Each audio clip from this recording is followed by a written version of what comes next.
வரலாற்றில் இன்று ஜனவரி 4 1847 Samuel gold என்பவர் தனது கண்டுபிடிப்பான முதலாவது ரிவால்வர் பிஸ்டலை அமெரிக்க அரசுக்கு விற்ற நாள் இன்று. 1887 ஆளுயர முன்சக்கரமும் ஓரடி பின்சக்கரமும் கொண்ட உலகின் முதல் சைக்கிளில் தாமஸ் ஸ்டீவன்ஸ் என்பவர் உலகம் முழுவதையும் 2 ஆண்டுகள் 9 மாதங்கள் சுற்றி வந்து பயணத்தை முடித்த நாள் இன்று.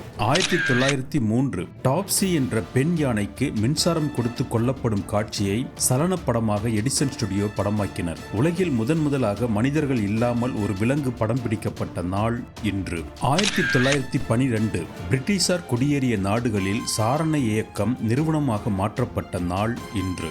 1961 வரலாற்றில் மிக நீண்ட வேலைநிறுத்தமாக 33 ஆண்டுகள் நீடித்த டென்மார்க் நாட்டின் முடிதிருத்தும் உதவியாளர்கள் வேலைநிறுத்தம் முடிவுக்கு வந்த நாள் இன்று. 1990 பாகிஸ்தானில் 2 ரயில்கள் ஒன்றோடு ஒன்று மோதியதில் சுமார் 40 பேர் கொல்லப்பட்டு 547 பேர் காயமடைந்த நாள் இன்று.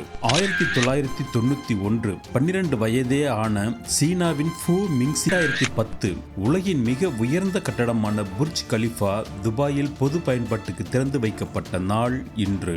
இந்திய பங்குச்சந்தைகளின் தொடக்க நேரத்தை 1 மணி நேரத்திற்கு முன்னதாக காலை 9 மணிக்கே துவங்கும் விதமாக மாற்றப்பட்ட நாள் இன்று. 2024 இந்திய பிரதமர் நரேந்திர மோடி இந்தியர்களை லட்சத்தீவுக்கு பயணிக்குமாறு ஊக்குவித்ததை அடுத்து இந்தியாவிற்கும் மாலத்தீவுக்கும் இடையே மோதல் வெடித்த நாள் இன்று.